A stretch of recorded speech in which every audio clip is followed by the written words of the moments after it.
si vraiment ils veulent aider la jeunesse iranienne, il faut que les sanctions partent.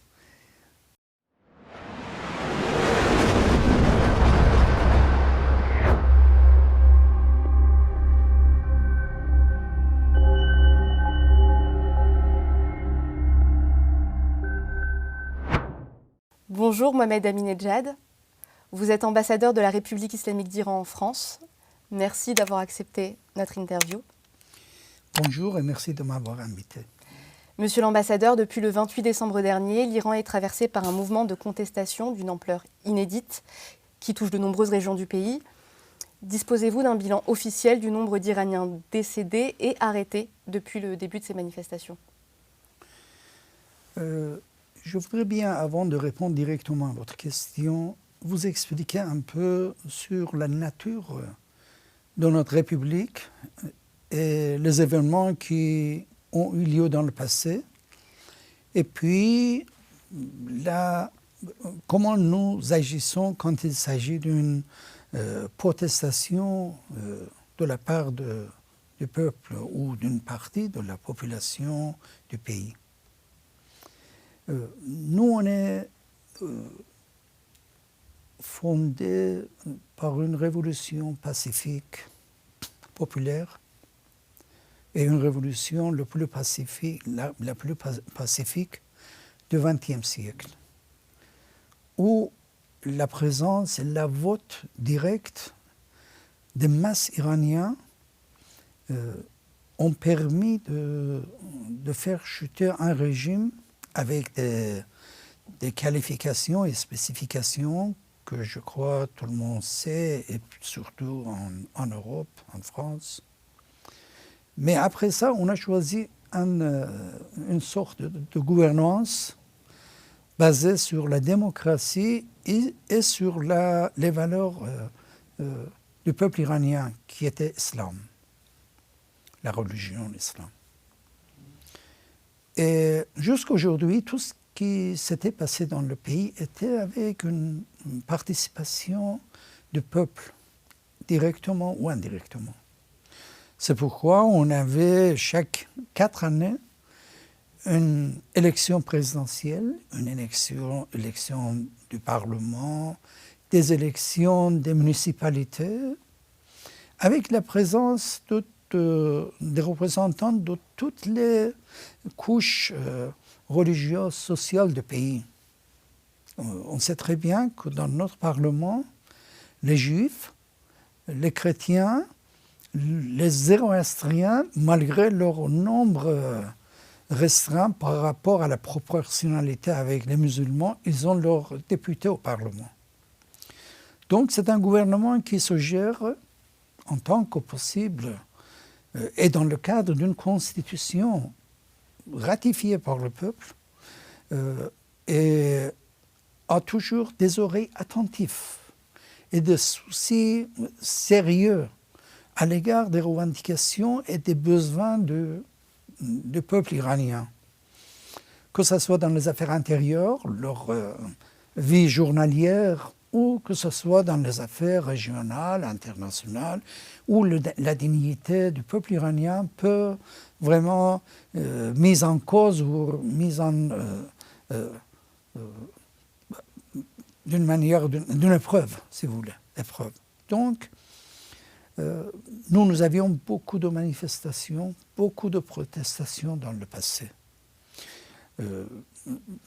Il y a beaucoup de raisons. D'abord, c'est la nature de la communauté humaine où tout change à l'intérieur ou à l'extérieur du pays, où les gens pensent qu'ils doivent avoir une voix différente parfois. Donc, dans toutes ces épreuves, le gouvernement, l'État, comme le fruit de la volonté du peuple, essaye vraiment de comprendre, d'écouter et d'essayer d'accompagner et de résoudre s'il y a des problèmes. Mais tout le monde sait que tout n'est pas dans les mains du gouvernement iranien. quand il y a une guerre imposée pendant 8 ans, qui a coûté pour la vie de centaines de jeunes Iraniens, ce n'était pas le gouvernement, l'État iranien qui a choisi. On connaît très bien qui était derrière. Même devant, quand ils ont fait chuter notre avion civil avec près de 300 passagers au-dessus de notre eau territoriale dans le Golfe Persique. Mais on est aussi et surtout sous une sanction et une pression depuis le début de la Révolution. Et chaque fois que l'Iran a joué vraiment, qui joue toujours, et qui aime toujours la stabilité, la paix de la région, a joué un rôle encore plus qu'il faut, il y a eu toujours une réponse, une réaction négative des côtés des grandes puissances, surtout les États-Unis, si vous voulez, précisément.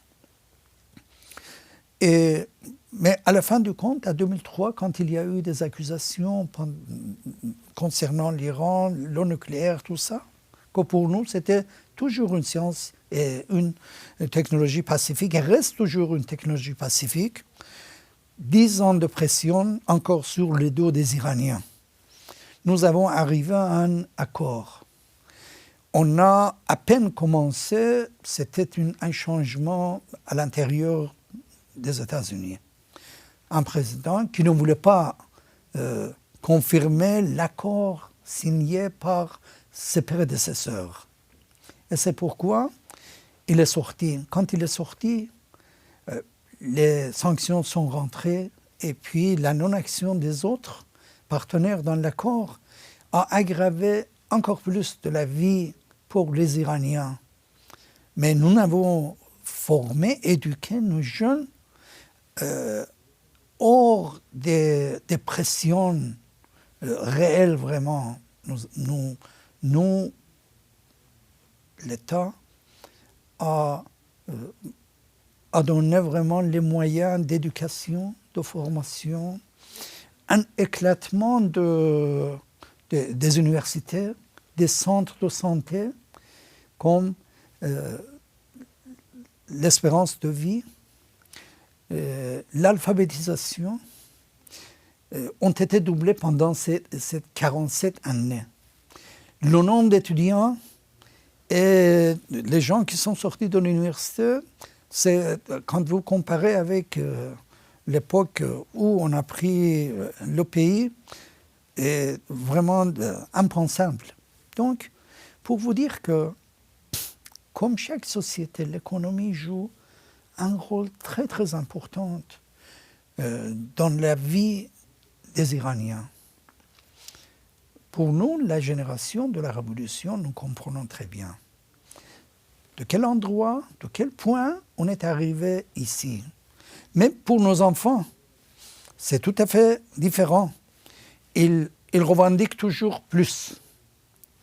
Et puis, parce qu'ils regardent les alentours, l'Europe, le Canada, et les Iraniens sont les gens qui ne regardent pas les inférieurs. Ils regardent toujours les sociétés plus avantageuses, si vous voulez, plus avancées, plus éduquées. Il y a eu beaucoup... Cette volonté, cette approche donne aux Iraniens l'envie vraiment de dépasser toutes les lignes de progrès, d'éducation. Et ils veulent une vie beaucoup plus à l'aise, beaucoup plus avancée, beaucoup plus, si vous voulez, chic. Donc, quand vous voyez que ces événements de protestation, en réalité, il y a une raison très simple. La vie économique des Iraniens ne monte pas autant qu'elle espère, autant que quelques pays, par exemple, même dans la région. Donc ça donne une insatisfaction, si vous voulez. Maintenant, si on arrive à la dernière phase, Nous, avec beaucoup de difficultés, à cause de cette pression maximale des États-Unis, nous ménageons de vraiment exploiter nos ressources et puis tenir notre économie debout. Et autant la pression monte, c'est normal que le gouvernement ait moins de moyens. Mais malgré tout ça, avec la génie des Iraniens, si vous voulez, avec les bravures de nos jeunes, nous avons pu nous adapter malgré toutes ces sanctions et pressions. La dernière phase est venue quand il y a eu un changement dans le taux de change avec devises étrangères. Une partie des commerçants de Téhéran, de bazar, ils ont fermé les portes de leurs magasins et puis ils ont fait une marche très pacifique en demandant au gouvernement de bien vouloir faire plus d'efforts pour remédier les choses afin qu'ils puissent avoir un business stable. C'est le souhait de tous les businessmen partout dans le monde. Le gouvernement a bien entendu, a reconnu, le président lui-même est intervenu, le guide suprême a intervenu, et ils ont dit c'est une revendication légitime, il faut qu'on travaille encore plus. C'est pourquoi le président du Banque centrale iranien, malgré les difficultés, les complicités des choses, a été changé. Il y a eu des différents taux de devises étrangères, taux de change. Nous avons supprimé le taux de change qui était privilégié afin de garantir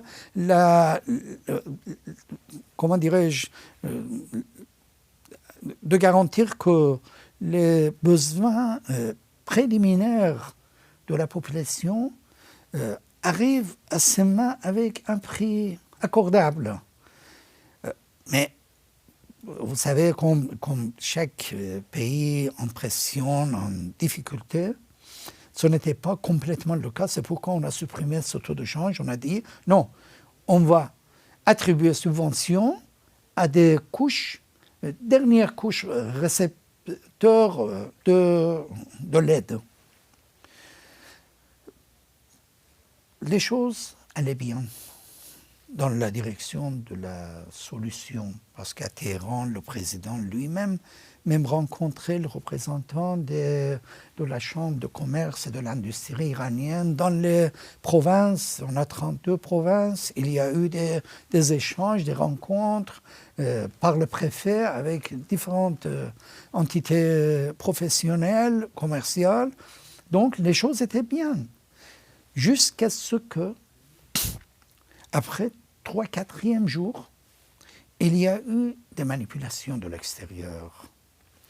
Et puis, au 10e jour, il y a eu une émeute, non seulement à Téhéran, mais dans 32 provinces.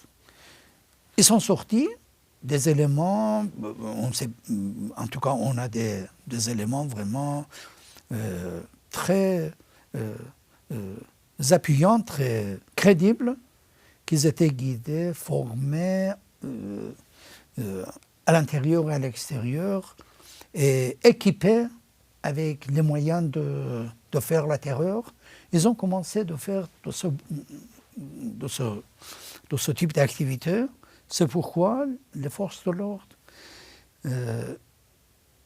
ils ont perdu, pour le moment, on dit moins de 200 personnes de leur rang.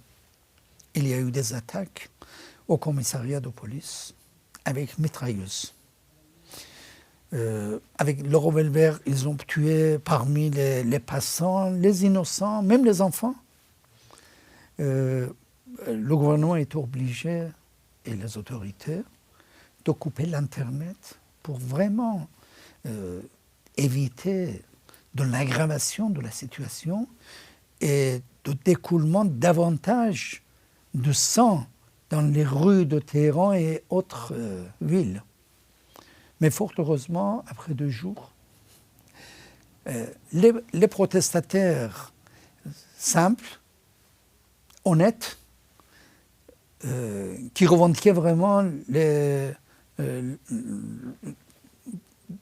comme dans un mécanisme de la démocratie, leurs besoins en tout cas, et qui se prononçaient leur avis, ils ont compris que non. Maintenant, ce n'est pas une protestation pour la vie, cherté de la vie, pour ça, mais c'est pour un renversement, si vous voulez. C'est pourquoi, dès le 3e jour, ils se sont retirés. Et puis, la situation allait vers le calme.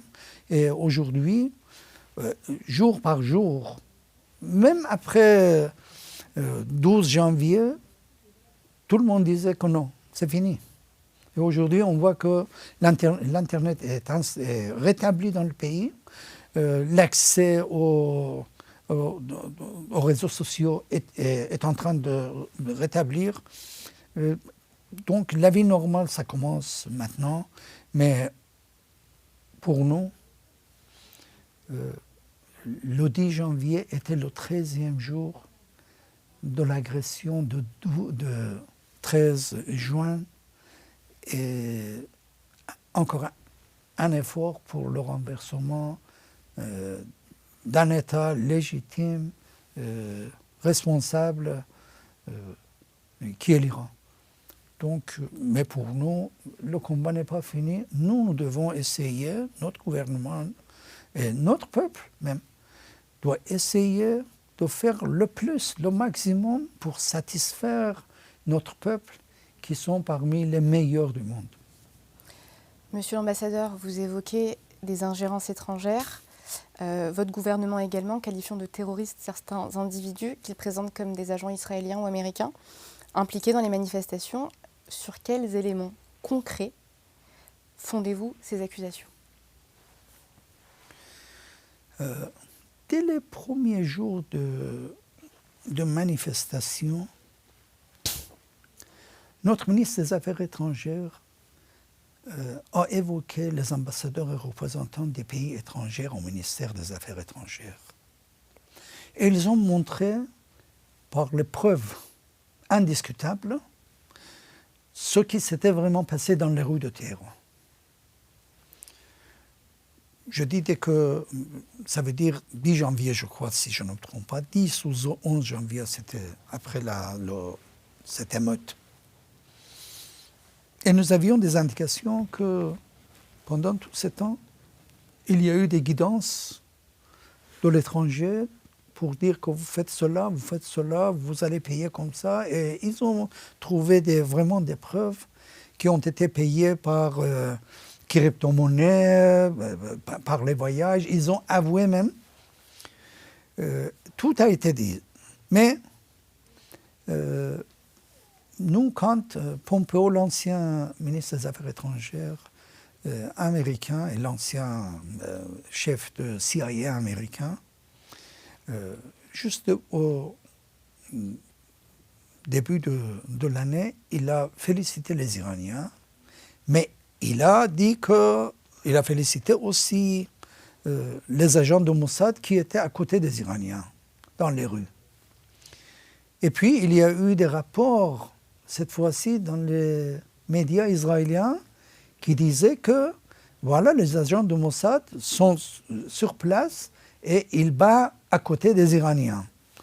C'est comme la guerre de 12 jours. C'était la même chose, avec une préparation, avec une infiltration, une organisation, une manipulation, avec tout ce qui était vraiment nécessaire pour ça. Et prenons un exemple. Quand un président d'un autre pays, parle de ce que si on tue les manifestants, nous allons intervenir. Quel message ça peut avoir? Et avec quel droit et autorité un autre dirigeant d'un autre pays peut intervenir dans les affaires intérieures d'un pays. Ils peuvent toujours aller au Conseil de sécurité.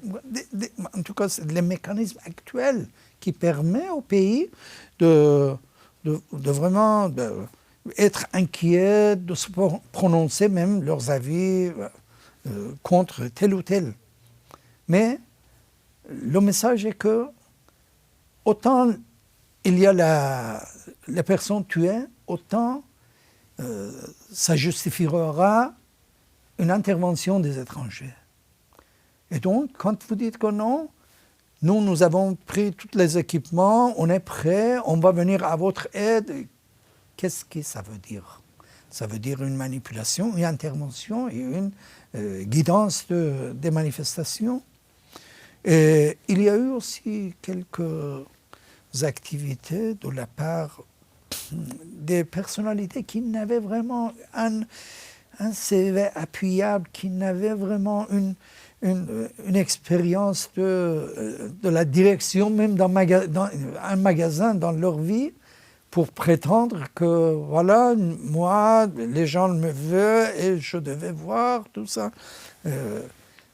Malgré que le peuple iranien connaît bien qui est l'ami et qui est l'ennemi, malgré que même la personne avait été reçue par Benjamin Netanyahu au moment de la guerre de 12 jours, qui avait confirmé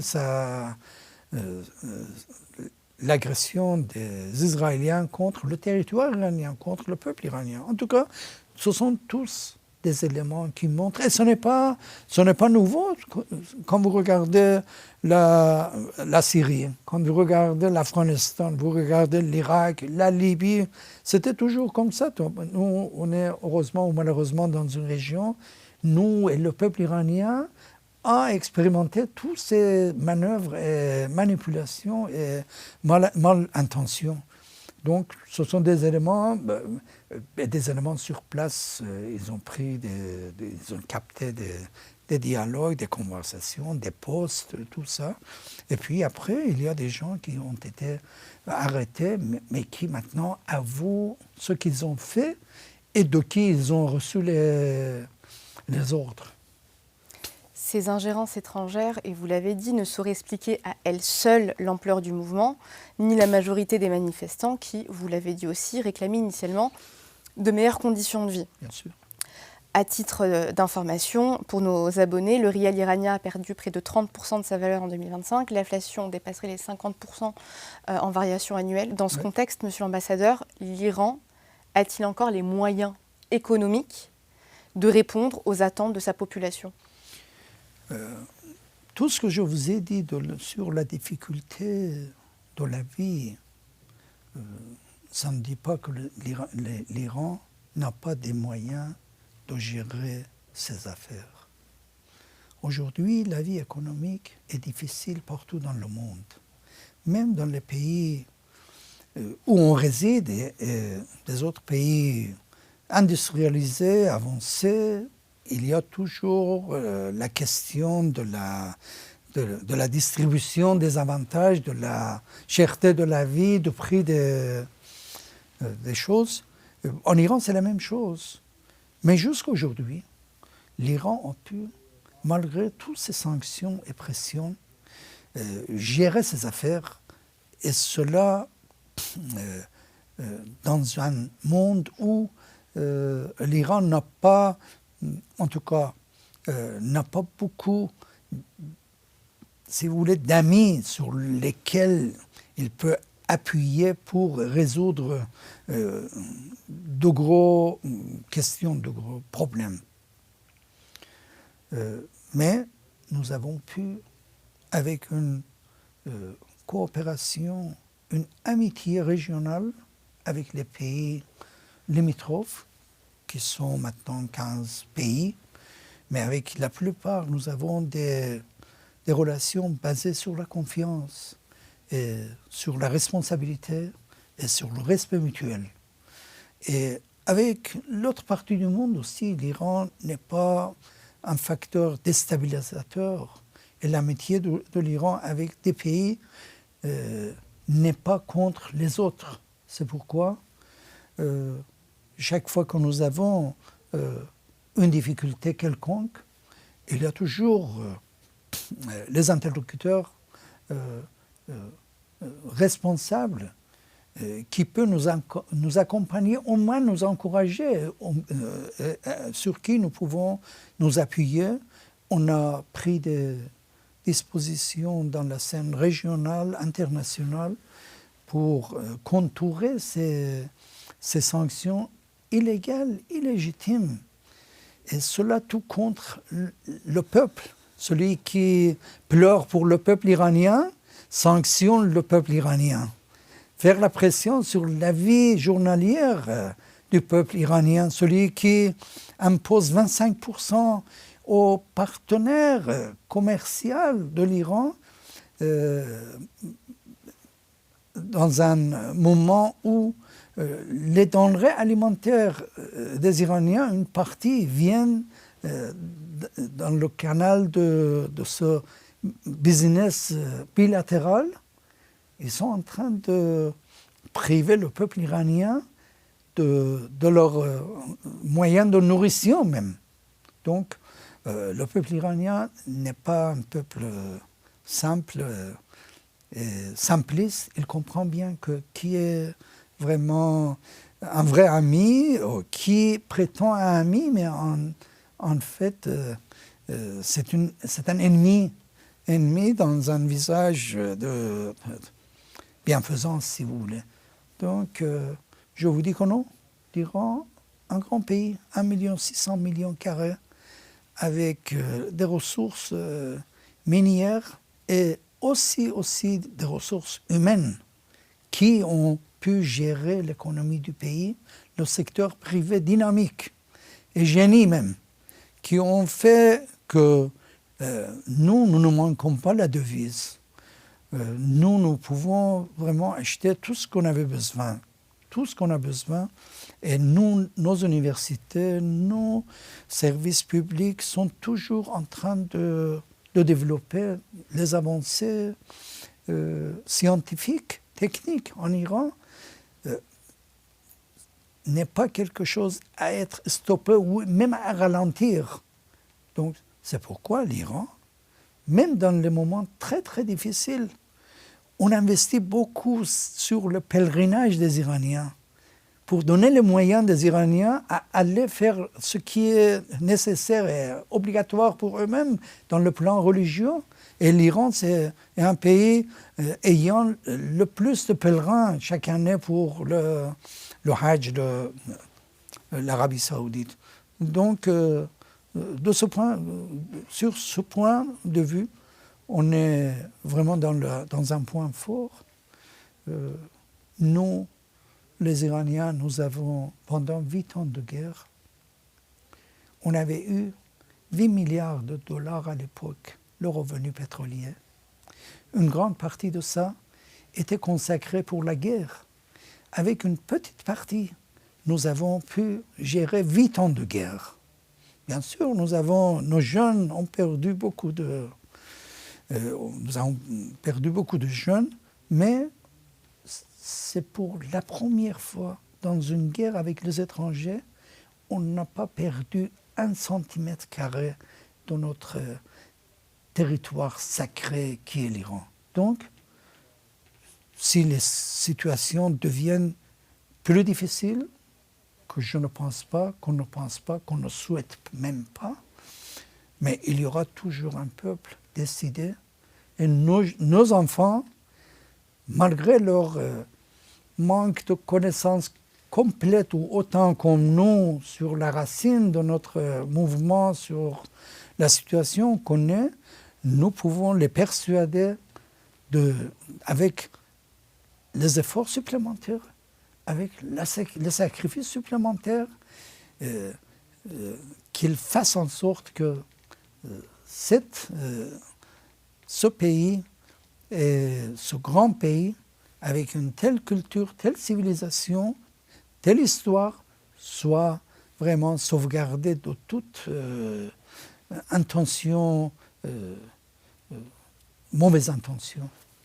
D'ailleurs, monsieur l'ambassadeur, vous parlez de la jeunesse iranienne, mais cette jeunesse mobilisée aujourd'hui n'a connu ni le Shah, ni son régime, ni l'ayatollah Khomeini. Estimez-vous que cette génération soit toujours en phase avec la République islamique, son fonctionnement institutionnel et ses valeurs fondatrices?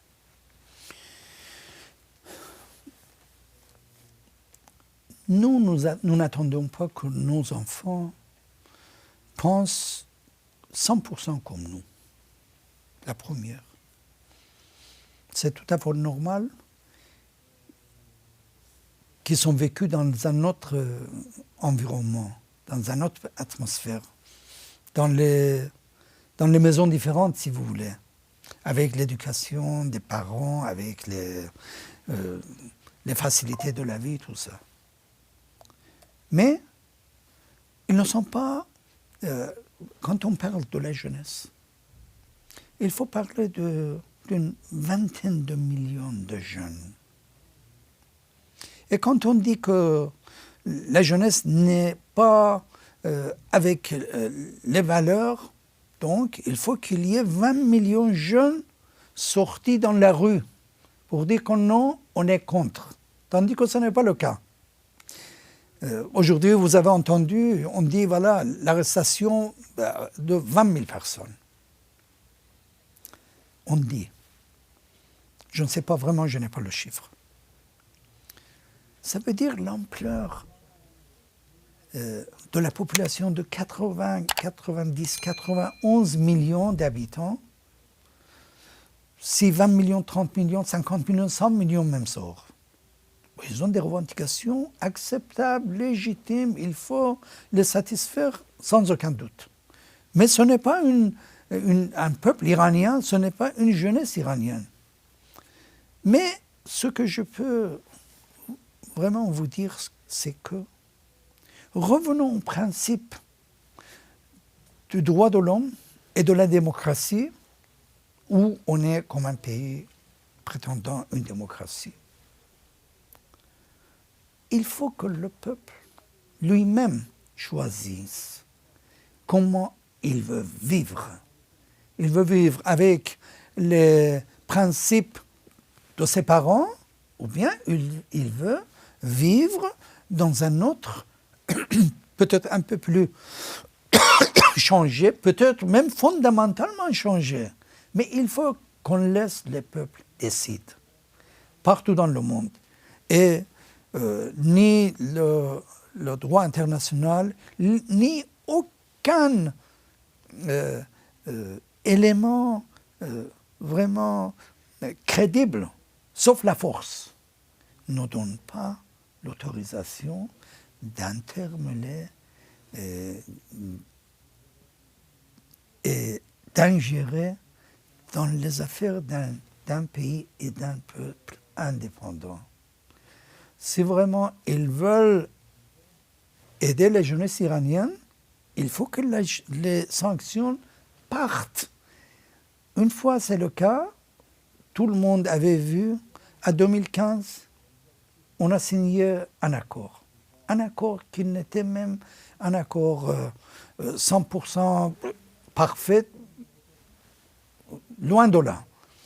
Mais nous, notre situation n'a pas changé autant. Mais malgré, il y a eu un souffle, il y a eu des contrats, il y a eu avec la France quelques milliards, avec les Allemands quelques milliards. Donc, et vraiment dans 2-3 ans, la situation est renversée complètement. Le taux d'inflation a tombé et l'espérance d'avoir des jobs, des emplois a augmenté. Il y a eu des perspectives d'investissement. Il y a eu même des perspectives d'investissement des Iraniens diaspora qui sont des milliardaires vraiment dans le monde et qui ont des trillions de dollars comme l'argent, Donc, vous voyez, la jeunesse, tout ce qu'ils veulent un pays prospère, indépendant, avancé, comme les autres pays avec qui elle se prépare. Et c'est notre devoir. Et aujourd'hui, la jeunesse, ils sont venus et puis ils nous remplacent. Maintenant, ce sont eux qui doivent décider. Quand vous regardez les jeunesses iraniennes, les femmes, leur rôle dans la direction des universités, des hôpitaux, des sociétés, donc ils sont la jeunesse. Mais quand on parle d'une génération spécifique, qui sont 17, 16, 18, 19, bon, ils ont quelques imaginations, quelque chose. Nous devons vraiment travailler plus pour réaliser ce qu'ils rêvent eux-mêmes. Maintenant, les principes ne sont pas quelque chose à imposer. Et l'Iran, la République, n'avait jamais intention d'imposer. Il y a des lois, il faut respecter. Et à partir du moment où la majorité du peuple sont contre telle loi ou tel comportement, le gouvernement, l'État est obligé, ce sont eux qui doivent changer, c'est le peuple. Dans chaque instance iranienne, ils ne sont pas des gens qui sont venus de Vénus ou des autres pays, non, ils sont des mêmes. Et les jeunes qui viennent manifester pour une revendication vraiment légitime, ce sont nos enfants même. Même celui qui est un émeutier, il est de nous, il est de cette force de l'ordre, il est l'enfant ou le frère ou le sœur de cette force de l'ordre. Mais il était vulnérable, il avait eu des besoins. Notre ennemi a profité de ses faiblesses, et il a attiré, il a éduqué, il a payé, il a guidé. Donc, il devient un élément, comme un élément dans un... nous avons une expression en Iran que voilà,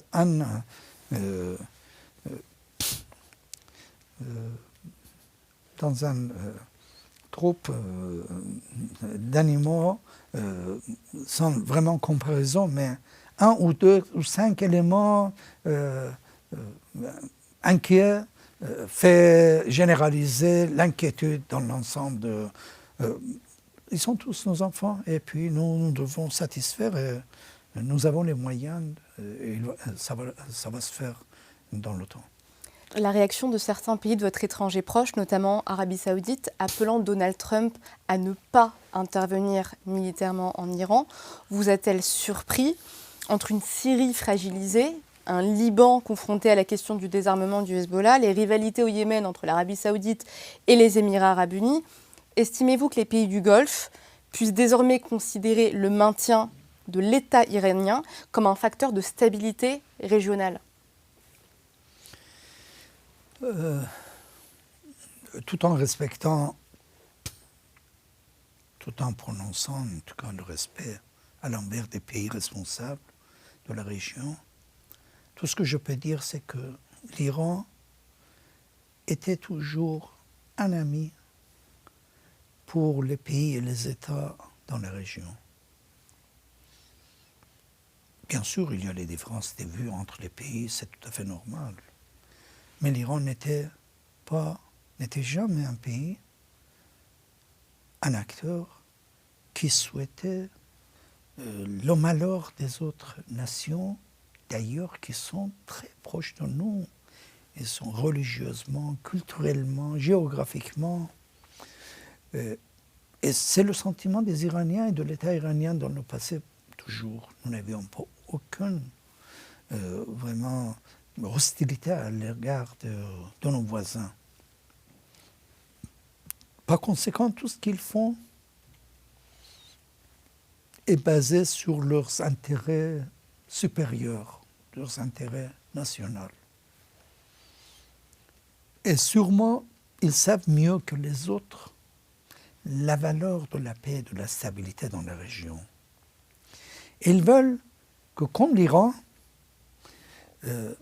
battre pour une région hors de tension, hors de guerre, hors d'instabilité, est au profit de tout le monde, non seulement à l'intérieur de la région, mais dans les régions au-delà, que ce soit l'Europe, l'Asie, même les États-Unis. Donc, le souci de sauvegarder la paix et la stabilité régionale, internationale, reste toujours vivante dans la communauté internationale. Maintenant, si un pays, un ou quelques pays, par un intérêt quelconque, veut déstabiliser la région sans vraiment prendre en considération les effets courts, moyens et longue durée, ça appartient à eux. Mais les conséquences viendront contre eux. Il faut qu'on laisse notre région qui a déjà subi, comme vous l'avez mentionné, beaucoup de troubles, beaucoup d'instabilité, et les gens sont vraiment dispersés partout dans le monde et ont créé, par la non-conscience des problèmes, même ici en Europe, il faut qu'on évite d'aggraver cette situation. Et nous, nos peuples, méritent vraiment d'avoir une vie normale. Chaque 5, 6 ans, il y a une tension, une agression. Quand on regarde l'Afghanistan, après 50 ans, le peuple afghan souffre toujours. Mais ceux qui ont imposé cette situation au peuple afghan, ils sont où? Ils parlent maintenant de quoi? Et demain, si Dieu ne le veut pas, si en Iran quelque chose arrive, après 10 ans, qu'est-ce qu'ils vont dire au peuple iranien? Et où les peuples iraniens, même la jeunesse aujourd'hui, vont aller se plaindre chez qui? Pour dire que voilà, vous avez fait ça, vous allez... Mais le dernier point sur ce sujet, c'est que nous, en ce qui concerne notre défense, nous nous appuyons que sur nous-mêmes, sur nos jeunesses, sur notre peuple et sur notre capacité de prévenir les ennemis, de violer la dignité de notre peuple, la souveraineté de notre État et l'intégrité de notre chère patrie qui est l'Iran. Ces derniers jours, le nom de Reza Pahlavi, fils du Shah, renversé en 1979, a refait surface dans les médias occidentaux. Comment est-ce que vous interprétez cette résurgence? Est-ce que c'est une véritable menace ou pas du tout? Je n'ai aucun doute, pas comme ambassadeur d'Iran, de la République islamique d'Iran, mais comme un Iranien, que presque personne, surtout en Occident, ne prenne pas en sérieux cette hypothèse. Peut-être je me trompe, mais c'est une analyse basée sur la connaissance que j'ai sur telle une société. Pour le moment, ils ont mis à côté des groupes de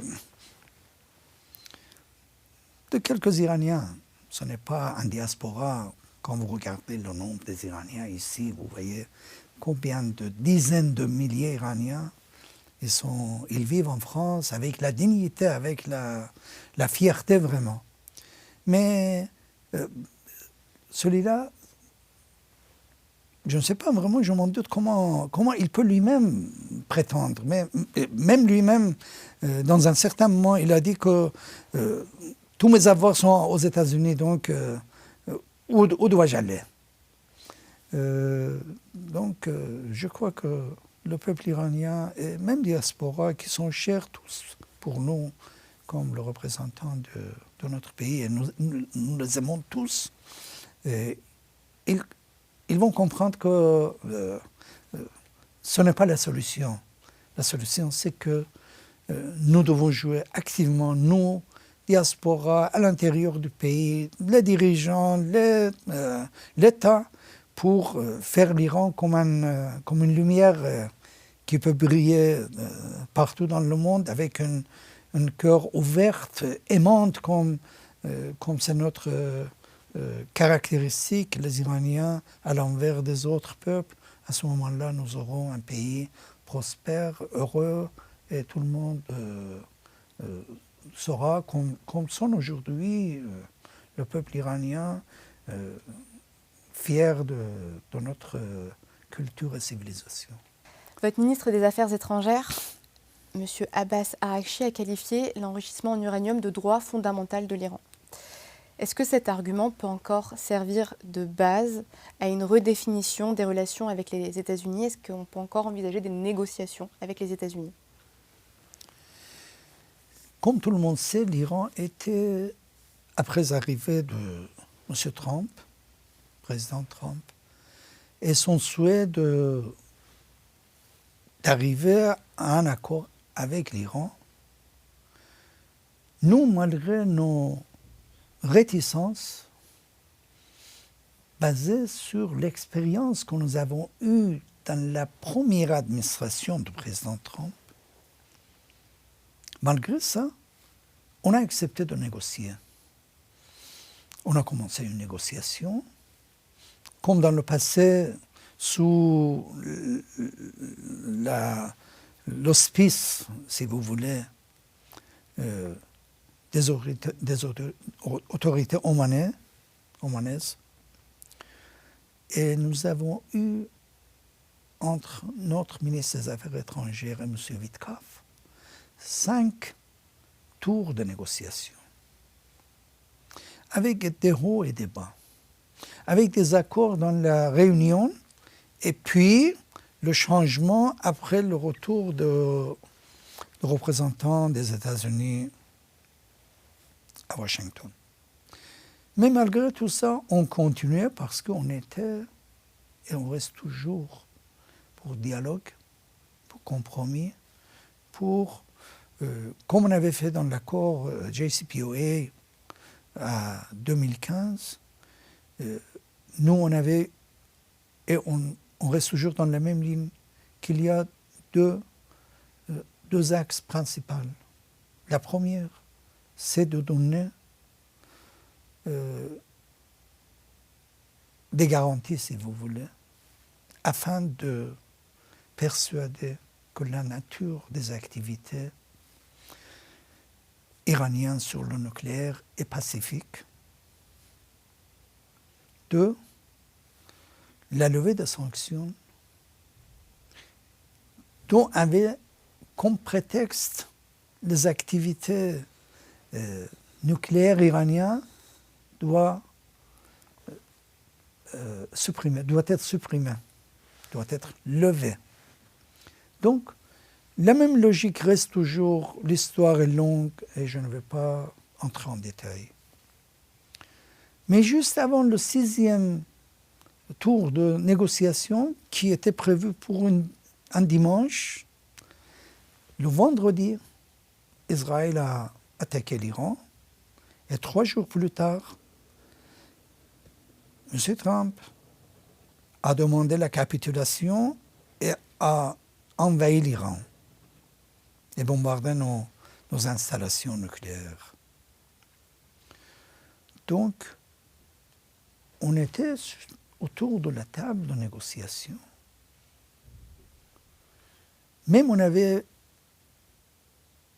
prévu vraiment, malgré le droit indéniable, selon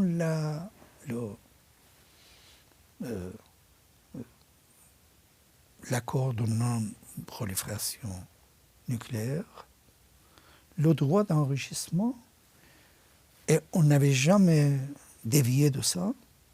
On avait prévu vraiment de donner des avantages. Ça n'a pas été le cas. Au mois de septembre dernier, aux Nations Unies, le même ministre des Affaires étrangères était en discussion avec les partenaires européens et d'une manière américaine, si vous voulez. Et il y a eu vraiment des concessions assez importantes, tout en gardant le principe de nos droits internationaux reconnus par le droit international, par la traité de non-prolifération.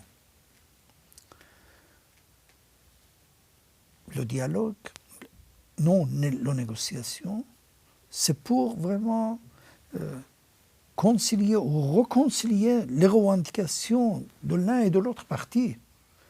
À partir du moment où vous évitez de parler, ça veut dire que vous voulez vous appuyer sur la force. La force chez les Iraniens, ça ne marche pas. Il faut qu'on accepte le principe d'égalité des États. C'est de respect mutuel. À partir de ce moment-là, on peut trouver les moyens par l'intermédiaire d'un ou de l'autre pays, ou direct ou indirect, on peut trouver des solutions. L'Iran est toujours... Nous ne pouvons pas vraiment écarter des options des sociétés civilisées, ça veut dire de négocier, de comprendre les intérêts de l'un et de l'autre et d'arriver à un compromis que les deux parties sentent être victorieux, être gagnants, si vous voulez. C'est la logique des Iraniens et ça ne change pas.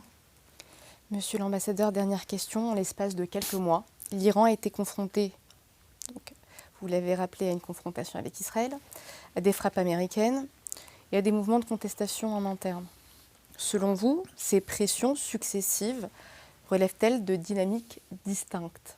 Arriver à un régime change, ça, c'est un rêve. Mais s'ils sont liés l'un à l'autre, si vous voulez bien, je peux vous énumérer les événements, vous citer les événements. Il y a de cela 47 ans, à chaque période, il y a eu cette tentative de déstabilisation. Maintenant, ça devient un peu, si vous voulez, proche l'un à l'autre, mais tout le monde avait vu le lundi dernier, le peuple iranien sont sortis pour, encore une fois, confirmer leur attachement au pays, aux dirigeants du pays. Donc, à partir du moment où nous sommes en position de défense, de défendre notre dignité, notre souveraineté, tout va se passer sans résultat souhaité par les gens qui ont mal intention, je crois. Merci, monsieur l'ambassadeur. Merci à vous.